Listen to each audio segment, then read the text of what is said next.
जय जोहार। खबर संझा में आपमन के स्वागत है। मैं हूं आपमन के संग मधुमिता पाल। शुरू करते खबर के सिलसिला रायपुर ले ये बेरा बड़े खबर निकल के आवत है।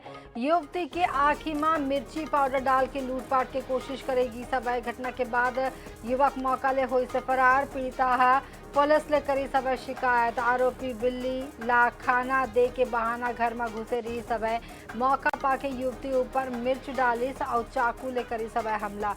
टिकरापारा थाना पुलिस मामला दर्ज कर ले है। तो बता दें ये बेरा बड़े खबर निकल के आवत है। रायपुर ले युवती के आंख में मिर्च पाउडर डाल के लूटपाट के कोशिश। घटना के बाद युवक मौका ले फरार हुई सब पीड़िता पुलिस ले करी सब शिकायत। आरोपी बिल्ली ला खाना दे के बहाना घर में घुसे रही सब और मौका पाके युवती ऊपर मिर्च पाउडर और चाकू ले हमला करी सब टिकरापारा थाना क्षेत्र के पूरा मामला बताया जावत है। तो बड़े खबर हवे रायपुर ले ये बड़े खबर निकल के आवत है।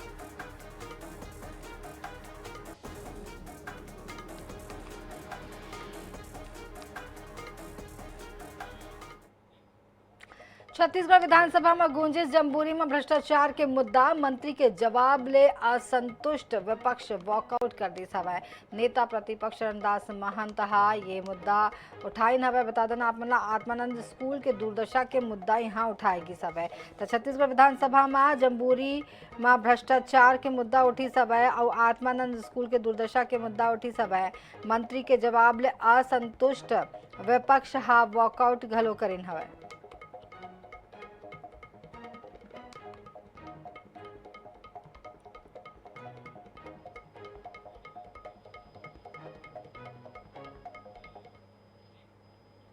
नक्सलवाद के खिलाफ सरकार के लड़ाई में छत्तीसगढ़ में बड़े सफलता मिले हवे। जगदलपुर में 108 नक्सली मन हथियार कैश सहित आत्मसमर्पण करें।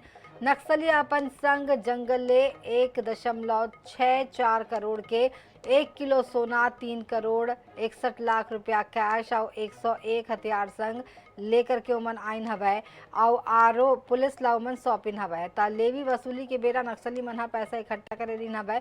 ये सरेंडर नक्सली मन ऊपर 3.95 करोड़ रुपया के इनाम घलो घोषित रही सब सरेंडर कार्यक्रम में बस्तर संभाग के 7 जिला के एसपी डीजीपी मौजूद रही हवे। ये जम्मू नक्सली दंडकारण्य इलाका में सक्रिय रही हवे। आत्मसमर्पण करैया मन में 44 महिला नक्सली घलो शामिल हवे।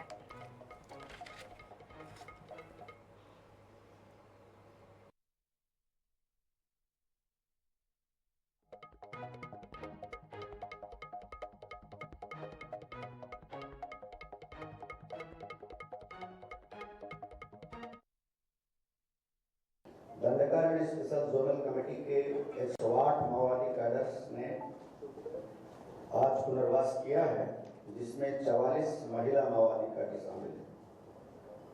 इन 108 माओवादी कैडर्स पर 3.29 करोड़ रुपए का इनाम घोषित है। इसमें AK-47, इंसास, LMG, BGL सहित लगभग 101 घातक हथियारों की बरामदगी हुई है।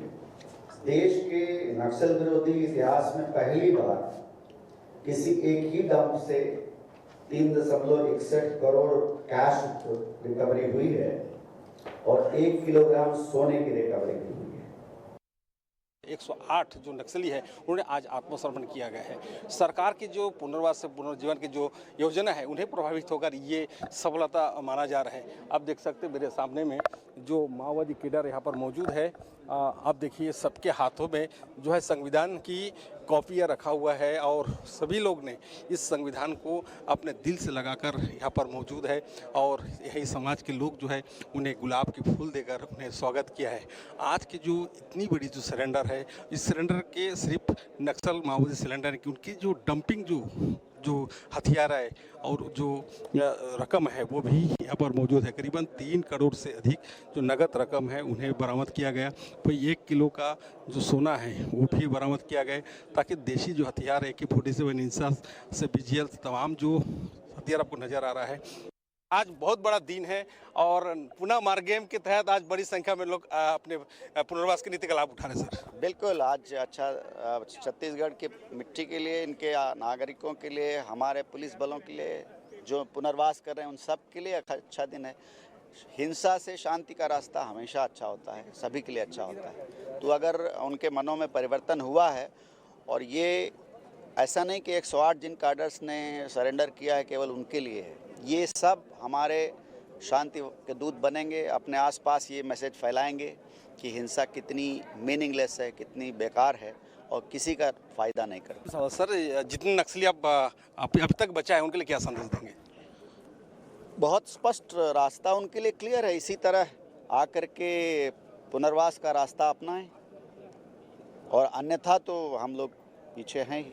जी, निश्चित रूप से हमारे साथ मौजूद रहे छत्तीसगढ़ के डीजीपी गौतम साहब। उनका साफ तौर पे कहना है कि ये जो हिंसा का रास्ता छोड़कर ये अपना पूर्वास नीति में अपना कदम रखा है तो निश्चित रूप से इनके भविष्य भी संवारेंगे। और सरकार ने जिस तरह से एक लाल कारपेट बिछाकर अपने जो स्वागत की बात कही थी वो भी आज किया गया, इसका परिणाम स्वरूप है। और सरकार की जो नीति है पुनर्वास से पुनर्जन्म जिसकी प्रभावित होगा, और आज 108 यानी 44 महिला समेत 108 जो दंडक सोशल जोनल कमेटी के जो सदस्य हैं उन्होंने आत्मसमर्पण किया है। वही डीजीपी साहब ने ये भी कहा है कि जो अब तक के जो बस्तर 4 दशक से जो बस्तर की जो नक्सली का दंश झेल रहा था, बहुत सारे जवान शहादत हुई है, उस शहादत का परिणाम है कि जो आज बस्तर में शांति का टापू बन रहा है। कैमरामैन मनोज के साथ जीवन हल्दर, NS न्यूज, जगदलपुर। राजधानी रायपुर सहित प्रदेश में एलपीजी गैस के कालाबाजी करैया मनु पर प्रशासन हर शिकंजा कसना बर लगे हवे। रायपुर अपर कलेक्टर कीर्तिमान सिंह राठौर ला एक बर नोडल अधिकारी बनाएगी सवै। मामला ला लेकर के कीर्तिमान सिंह राठौर ले INS 24/7 हाँ खास गोटबात करिन हवे। ईरान इजरायल युद्ध के बीच अब एलपीजी गैस सिलेंडर की किल्लत की बात कही जा रही है और इस पूरे मसले पर जो है जिला प्रशासन के अलावा राज्य सरकार भी निगाह रखे हुए है। अभी हमारे साथ जिले के नोडल अधिकारी अपर कलेक्टर कीर्तिमान सिंह राठौर हैं। हम सीधे उनसे ही जान लेते हैं कि वास्तव में स्थिति क्या है। सर, ये लगातार आप लोग बैठक भी ले रहे हैं डीलरों की, इसके अलावा एजेंसियों की भी, क्या स्थिति है, क्या संकट है एलपीजी के? नहीं, कल मैंने तीनों कंपनियां जो IOC, BPCL और HPCL के प्लस जो डीलर है रायपुर के, उनकी सबकी बैठक ली गई थी और सबने यह अवगत कराया है कि फ़िलहाल रायपुर ज़िले में पर्याप्त स्टॉक है एलपीजी का। कल कुछ ऑनलाइन जो बुकिंग नहीं हो रही थी उसकी वजह से समस्या आई थी, और तो लेकिन आज वो ऑनलाइन ऐप काम करने लगा है तो बुकिंग हो रही है। इसलिए अब मेरे निवेदन है आम जनता से कि किसी भी प्रकार की कोई भी किल्लत एलपीजी की वर्तमान में रायपुर ज़िले में नहीं है, अतः पैनिक ना हो, ऑनलाइन बुकिंग कराएं, उनके घर में डिलीवरी हो रही है, बाकायदा पर्याप्त डिलीवरी हो रही है, किसी प्रकार की कोई समस्या अभी फ़िलहाल तो नहीं है। फ़िलहाल जो है कमर्शियल सिलेंडर में हमको जो हॉस्पिटल्स है उनको, एजुकेशनल इंस्टीट्यूट उनको प्राथमिकता दे रहा है, तो हम लोग प्राथमिकता के तौर पहले उनको पहचान रहे हैं, उसके बाद अगर जो बचेंगे उसके बाद ही अन्य कमर्शियल क्षेत्रों को ध्यान दे रहे हैं। लेकिन फ़िलहाल हम लोग जो है हॉस्पिटल्स और शैक्षणिक संस्थाओं को पहले आपूर्ति कर रहे हैं कमर्शियल। सारे जो फूड इंस्पेक्टर और सारे में नायब तहसीलदारों की एक टीम अलर्ट कर दी गई है। कोई भी अगर कहीं मिलती है जानकारी तो वो तत्काल जो है उनको सूचना दे सकते हैं। इसी तरीके से जो हमारा कलेक्टर का कॉल सेंटर है जो 24/7 चलता है, उसके नंबर भी हमने फ्लैश किए हैं, पेपर्स में, वेब न्यूज़ में, सारे में है। किसी भी व्यक्ति को अगर जानकारी मिलती कि कोई या तो सिलेंडर नहीं दे रहा है या ऐसा बता रहा है कि हमारे यहाँ ख़त्म है, या ऐसा है कि कोई बल्क में ले जा करके ब्लैकमेलिंग कर रहा है, तो तत्काल उसकी शिकायत करें। हमारी जो फूड इंस्पेक्टर और तहसीलदार की संयुक्त टीम तत्काल जा करके वहाँ पे कार्रवाई करेगी। क्योंकि सेंट्रल गवर्नमेंट में जो एसेंशियल सर्विस मेंटेनेंस एक एस्मा बोलते हैं 1955 लागू कर दिया गया है, तो अतः उसके तरफ जो भी ब्लैक मार्केटिंग करता है वो एक अपराध की श्रेणी में आएगा। तो ये मान सकते हैं कि डोमेस्टिक सिलेंडर की कहीं कोई किल्लत नहीं है? नहीं, फिलहाल तो कोई नहीं जानकारी नहीं है, और हमारे कॉल सेंटर में पिछले 24 घंटे से डोमेस्टिक सिलेंडर न मिलने के संबंध में कोई शिकायत भी नहीं आई है, तो डोमेस्टिक सिलेंडर की किसी भी प्रकार की कोई किल्लत फिलहाल इस जिले में नहीं है। तो ये थे नोडल अधिकारी और अपर कलेक्टर कीर्तिमान सिंह राठौर, जिन्होंने हमें बताया कि कहीं भी एलपीजी गैस सिलेंडर की कोई किल्लत नहीं है, खासकर डोमेस्टिक स्तर पर तो कहीं पर कोई किल्लत नहीं है। यदि कोई ब्लैक मार्केटिंग करता है तो उसे रोकने के लिए खाद्य विभाग की टीम पूरी तरीके से मुस्तैद है। कैमरामैन मलकीत सिंह के साथ मनोज नायक, NS 24/7 रायपुर। इस वक्त बड़ी खबर निकल कर आ रही है। IPL 2026 के शेड्यूल का ऐलान हो गया है। पहले दिन RCB और सनराइजर्स हैदराबाद की भिड़ंत होगी। फर्स्ट फेज के मैच में रायपुर का नहीं है नाम। तो आपको बता दें, इस वक्त बड़ी खबर है, 28 मार्च से आगाज होगा IPL का, और इस वक्त ये बड़ी खबर IPL 2026 के शेड्यूल का ऐलान यहाँ पर हो चुका है। पहले दिन होगी RCB और SRH की भिड़ंत। फर्स्ट फेज के मैच में रायपुर का नहीं है। हाँ, तो इस मामले पर ज़्यादा जानकारी देने के लिए हमारे साथ हमारे संवाददाता मोहम्मद हसन इस वक्त जुड़ रहे हैं।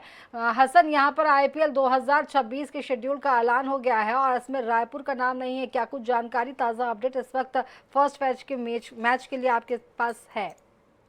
बिल्कुल, देखिए टाटा आईपीएल 2026 के सीजन के जो फर्स्ट शेड्यूल मैच का जो फर्स्ट शेड्यूल है वो जारी हो गया है। जो क्रिकेट प्रेमियों का इंतजार था वो खत्म हो गया है, यानी कि 28 मार्च जो पहली तारीख है, 28 मार्च को टाटा आईपीएल 2026 का पहला मैच खेला जाएगा और 12 अप्रैल तक ये मैचेस खेले जाएंगे। ये फर्स्ट फेज है आईपीएल का। फिलहाल फर्स्ट फेज में राजधानी रायपुर में कोई भी मैच जो है वो नहीं होने वाला है।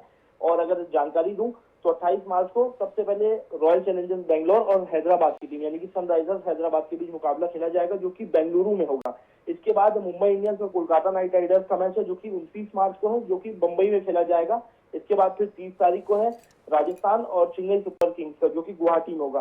फिलहाल जो जानकारियां आई हैं, फिलहाल जो फर्स्ट फेज का शेड्यूल है उसमें बेंगलुरु, मुंबई, गुवाहाटी, चंडीगढ़, लखनऊ, कलकत्ता, दिल्ली, अहमदाबाद, हैदराबाद जैसे बड़े शहरों का नाम है। इन स्टेट्स में ये मैच खेले जाएंगे। अभी फिलहाल 20 मैचेस की जानकारी सामने आई है। इन 20 मैचेस में छत्तीसगढ़ यानी कि राजधानी रायपुर का नाम नहीं है। जब ये 12 अप्रैल को ये पूरे मैचेस हो जाएंगे, 20 मैचेस, इसके बाद जो है एक और फेज का जो शेड्यूल है वो जारी होगा और उसमें उम्मीद है राजधानी रायपुर में, जैसा कि बताया गया है कि आरसीबी का इस बार का होम ग्राउंड राजधानी रायपुर को बनाया गया है, तो उसमें जो है वो रायपुर का नाम सामने आएगा। और यानी कि फिलहाल जो क्रिकेट प्रेमी है उनके लिए खुशखबरी है कि आईपीएल के सीजन का शेड्यूल आ गया, लेकिन जो राजधानी रायपुर वासी है, छत्तीसगढ़ वासी है, छत्तीसगढ़ के लिए 12 अप्रैल के बाद ही उम्मीद है कि सेकंड फेज में जो मैचेस का शेड्यूल आएगा उसमें राजधानी रायपुर का जिक्र होगा। जी हसन, बहुत बहुत शुक्रिया इस पूरी जानकारी के लिए।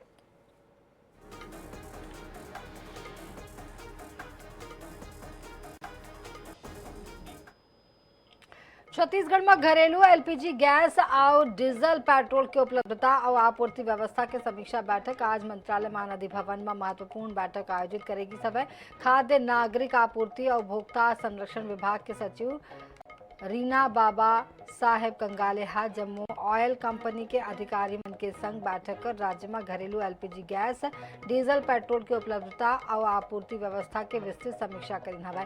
बैठक में जानकारी देगी सवै कि राज्य में संचालित जम्मू एलपीजी बॉटलिंग प्लांट में एलपीजी गैस के पर्याप्त स्टॉक उपलब्ध हवै और घरेलू गैस के आपूर्ति सामान्य रूप से जारी हवै। यह अवसर में संचालक खाद्य और ऑयल कंपनी के अधिकारी मनला राज्य में एलपीजी गैस के दैनिक आपूर्ति और वितरण व्यवस्था पर नियमित निगरानी रखे के निर्देश देगी सवै, ताकि उपभोक्ता मनला कोनो प्रकार के असुविधा झन होवै। वहीं शिकायत व टोल फ्री नंबर घलो जारी करेगी से।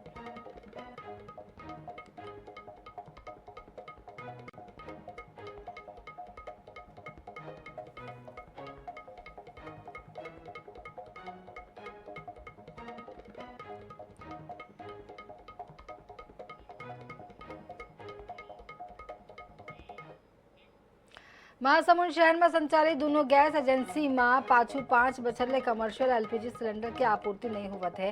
ऐसे में होटल, रेस्टोरेंट, कैटरर्स और अन्य खाद्य सामग्री बिचैया संचालक मन दिक्कत के सामना करना पड़ा था। यदि जल्द कमर्शियल सिलेंडर के आपूर्ति बहाल नहीं होही तो एकर आगू दो ही विकल्प रह जाते, या तो नियम के उल्लंघन करे या तो घरेलू सिलेंडर के उपयोग करके व्यवसाय ला शुरू करे या फिर व्यवसाय ला बंद कर दे। बता दें कि पश्चिम एशिया में बाढ़ संघर्ष के स्थिति ईंधन आपूर्ति ऊपर बड़े असर पड़े हवे। ऐसे में स्थिति ला देखते हुए सरकार घरेलू गैस के आपूर्ति ला प्राथमिकता देवत है, जेकर ले बाजार मूल्य वाले कमर्शियल एलपीजी के उपयोग करैया होटल, रेस्टोरेंट और अन्य व्यावसायिक प्रतिष्ठान ला आपूर्ति के संकट के सामना करना पड़ा था। समस्या ये है कि होटल में फिर कैसे चलाएं हम लोग, ये समस्या है, क्योंकि अभी 4-5 दिन से बिल्कुल सप्लाई नहीं हो रही है और घर का सिलेंडर भी ख़त्म हो गया है। उसका नंबर लगाओ तो ओटीपी नंबर नहीं आ रहा है।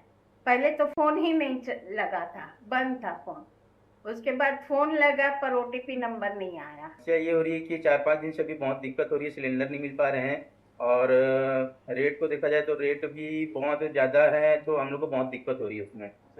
रेट बढ़ने से ऐसा हो रहा है कि हमारा जो अगर नमकीन का प्रोडक्ट का हम रेट बढ़ाते हैं तो हमारे जो कस्टमर है उनसे कहीं कहाँ सुनी हो जाती है और बहस होती है कि रेट बढ़ रहा है करके, लेकिन ग्राहक लोग वो नहीं समझते हैं। पहले से मैं कैटरिंग का ऑर्डर लेकर रखा हूँ अब सिलेंडर नहीं मिल रहा है तो ऑर्डर कैंसिल करना पड़ जा रहा है हम लोग को, और आगे भी अगर इसी तरह यही पोजीशन रहा तो पूरा काम धंधा ही बंद करना पड़ जाएगा हम लोग। रेट के हिसाब से तो काफ़ी दिक्कत होगी, जो पहले से बुकिंग करके रखे हम लोग वो कम रेट में लिए है। कमर्शियल देश का हम लोग को आदेश है 5 मार्च से कमर्शियल टोटली बंद है। होटलों पे, संस्थानों पे 19 kg का सिलेंडर का सप्लाई टोटल बंद है। देखिए अभी घरेलू डिस्ट्रीब्यूटर, घरेलू ग्राहकों के लिए डीएससी बेस्ड है। जैसे ग्राहक बुकिंग करता है उनको डीएससी आने के बाद उनको सप्लाई डिलीवरी दिया जा रहा है। क्योंकि अभी 2 दिनों से डीएससी भी नहीं आ रहे हैं, ग्राहकों का मैसेज नहीं आ रहा है, तो ग्राहक भी परेशान है और हम भी परेशान हैं इससे। वहां से ऊपर से दिशा निर्देश यही है कि उनको सिलेंडर नहीं देना। बसना के वार्ड नंबर 1 के महल पारामा तालाब तीरे दवाई के अंबार मिलेले हड़कंप बाँचे हुए है। चौंकाए वाला बात यह है कि एमा कई दवाई मई 2026 तक वैध हवे। आयरन के गोली, फोलिक एसिड, जीवन रक्षक सिरप और ORS के पैकेट ये सब यहाँ लावारिस हालत में मिले हवे। एकर पर चमकत सरकारी होलोग्राम और नॉट फॉर सेल के मुहर चीख के स्वास्थ्य विभाग के लापरवाही के कहानी ला बतावत है। मौका में इस्तेमाल करेगे सिरिंज, ड्रिप के बोतल और आने मेडिकल वेस्ट घलो खुला में फेंकेगी सवय। मेडिकल कचरा ला नष्ट करे बर कड़ा नियम हवय, फिर यहाँ नियम के तालाब में बहा देगी सवय। ये बायोमेडिकल वेस्ट ना खाली संक्रमण फैला सकते बल्कि तालाब के पानी ला जहरीला घलो बनावत है। वहीं स्थानीय बीएमओ जानकारी मिले के बाद वहाँ ले मेडिकल कचरा हटा दे के बाद कही के अपन कर्तव्य परायण करे के दम्भ भरत दिखाई देवत है। छत्तीसगढ़ सरकार स्वास्थ्य व्यवस्था को बेहतर और सुघर बनाने के लिए लाखों करोड़ रुपए की योजना निकालती है और एक जमीनी स्तर तक, गांव तक अपनी योजनाओं को पहुंचाती है। लेकिन जो निचले स्तर के अधिकारी हैं वो ये सरकारी स्वास्थ्य पैसे कैसे बर्बाद करते हैं, यहाँ मैं आपको दिखाना चाहूँगा। अभी मैं मौजूद हूँ सरीफ पाली के वार्ड नंबर 1 महलपारा के जो बांधा है जस्ट उसके पीछे में। यहाँ पर कुछ दवाई को फेंक दिया गया है गवर्नमेंट हॉस्पिटल के द्वारा, जिस पर कई दवाई में एक्सपायरी डेट जा चुका है और कई दवाइयों पर एक्सपायरी डेट अभी भी बचा हुआ है। मेरे पास एक दवाई है, मैं दिखाना चाहूँगा। इस पर अभी भी 2026 का MRP अभी भी लिखा हुआ है, लेकिन अब तक इस दवाई को, ऐसे कई दवाई हैं जिसको फेंक दिया गया है।